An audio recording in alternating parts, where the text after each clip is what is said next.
Parlons présent de la situation sociopolitique, surtout de cette transition qui était censée finir, en tout cas dans les 24 mois, selon l'accord qui a été conclu entre la CEDEAO et le CNRD. Et aujourd'hui, les autorités, le gouvernement annonce carrément que cet accord, ce délai ne sera pas respecté. Quelle est votre réaction? Moi, je ne me suis jamais fait d'illusion par rapport à ce qu'on a considéré comme étant un accord entre la CEDEAO et les autorités guinéennes.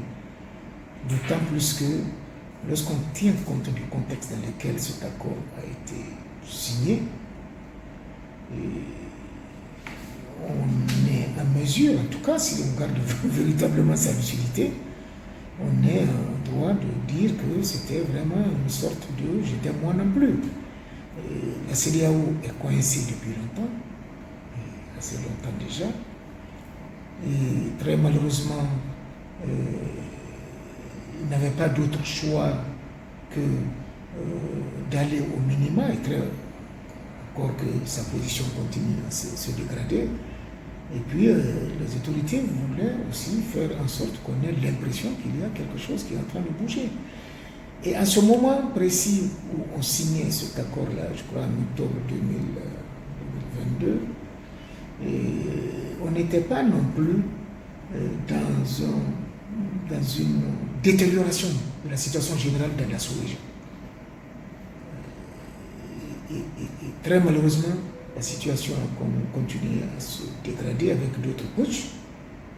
Et donc, CEDEAO davantage coincé. Je ne me suis jamais fait d'illusion, donc je ne vais pas, je ne suis pas surpris qu'on soit face à la situation devant laquelle on est aujourd'hui.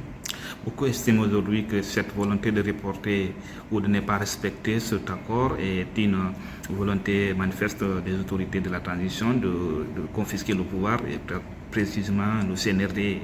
On les accuse aujourd'hui de vouloir confisquer le pouvoir pour longtemps. Est-ce que vous partagez cette analyse?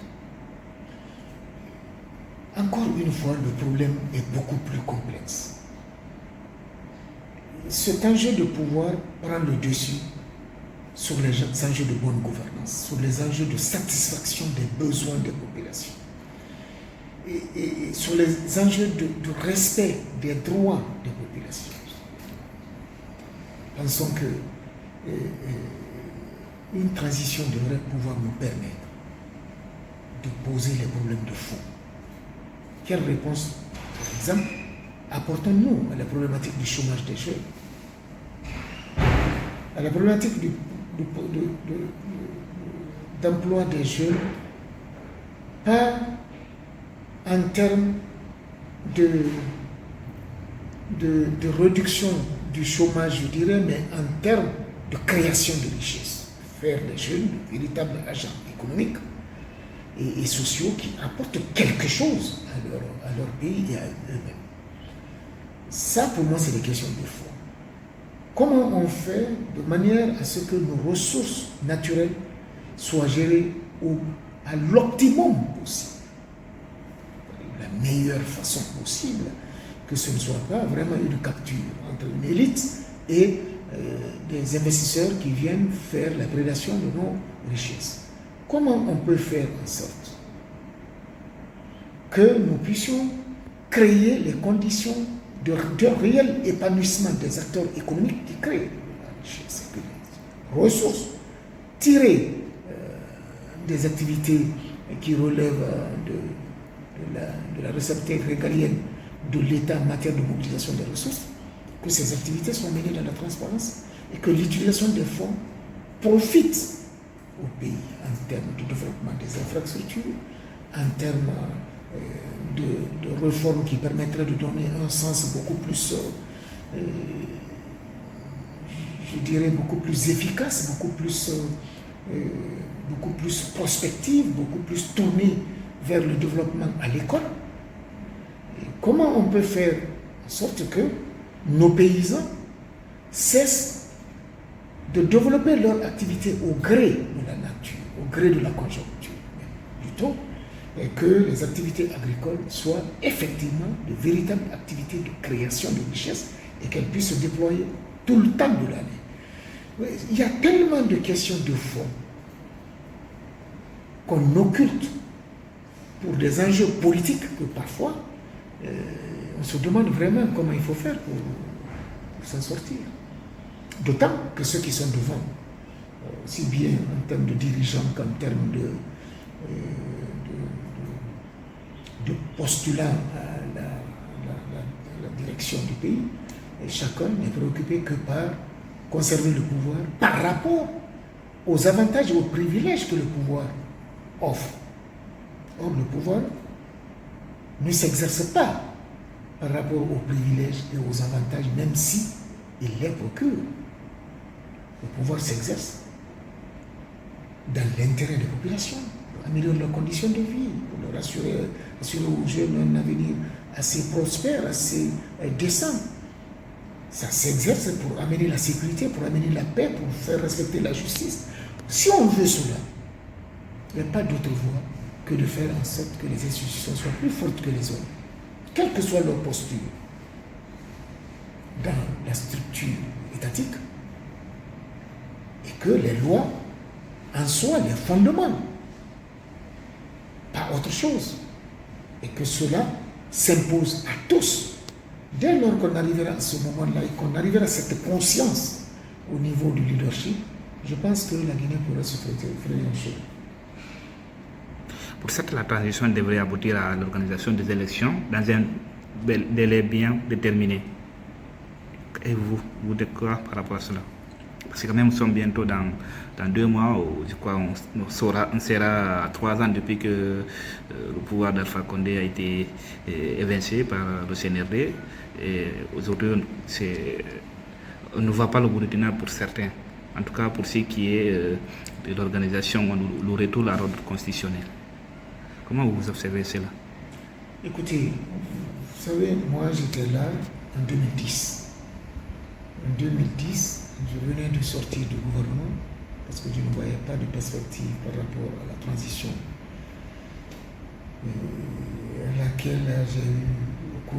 dans laquelle j'ai eu des responsabilités publiques. On est dans un cercle vicieux, on est dans une situation extrêmement complexe. Dès lors que la transition est détournée des vrais problèmes du pays, il ne faut pas s'étonner de se retrouver dans des situations de ce genre qui font valoir beaucoup plus les enjeux de pouvoir et donc les luttes contre le pouvoir qu'autre chose. On est dans une situation où on est coincé entre les politiques et les militaires. Les militaires sont en train de se dire, mais parce que nous, on n'est pas des Guinéens, ils veulent qu'on quitte. C'est comme ça que le problème est en train de se passer.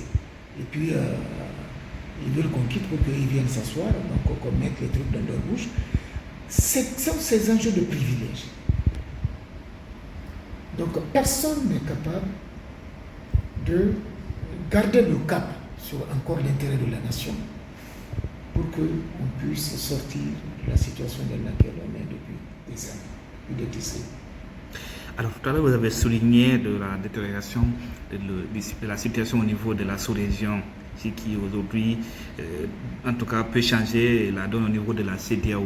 À votre avis, quel pourrait être l'impact sur le cas de la Guinée? Parce qu'on a assisté à la création de l'AES au niveau entre le Mali, le Niger et le Burkina.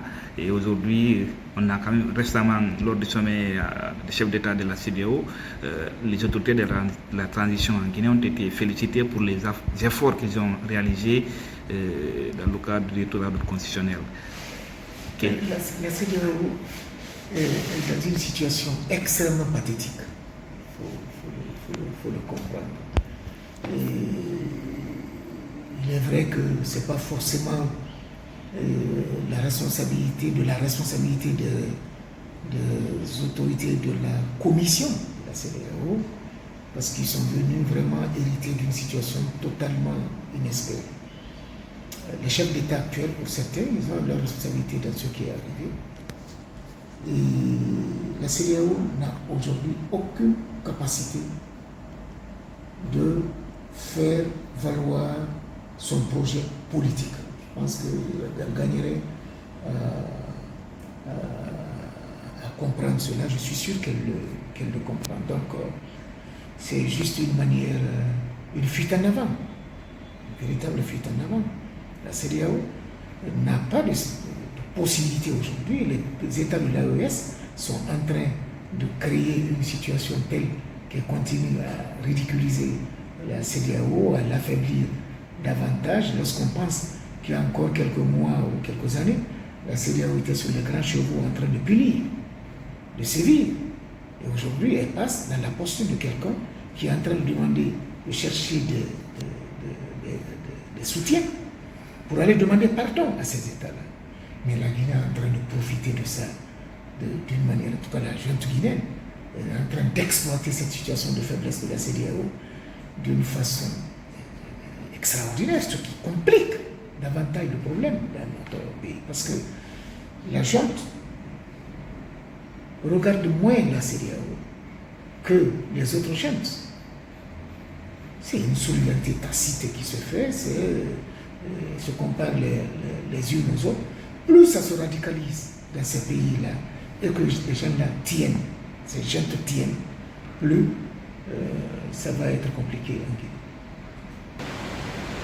Et quel est votre appel? Quel appel avez-vous à lancer à l'endroit des acteurs aussi de la société civile, mais aussi politique, mais également des dirigeants, pour que la Guinée s'en sorte, en tout cas gagnante dans cette affaire? Non, moi, je pense qu'on ne peut pas bâtir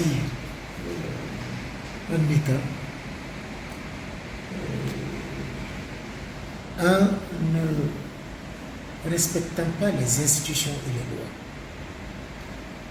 On ne peut pas non plus avoir de bonnes lois sans un cadre de concertation, de dialogue et sans un recul par rapport aux intérêts personnels. Les lois doivent être impersonnelles et puis votées en tenant compte de l'intérêt de la nation. Je ne pense pas qu'on puisse contribuer à créer l'accalmie en pensant que l'autre est moins méritant. En tout cas, il n'a pas le droit à être là où il est par rapport à soi-même. Par rapport à un principe, je peux comprendre. Par rapport à une règle, je peux comprendre. Mais par rapport à soi-même, ça déplace les problèmes publics de leur caractère public de leur caractère d'intérêt général, pour les transcrire, les ramener dans le sens des problèmes de personnes. Et je crois que tout le monde doit œuvrer pour mettre la balle à terre, parce que la situation est extrêmement dangereuse. Et quand c'est comme ça, le risque est pour tout le monde.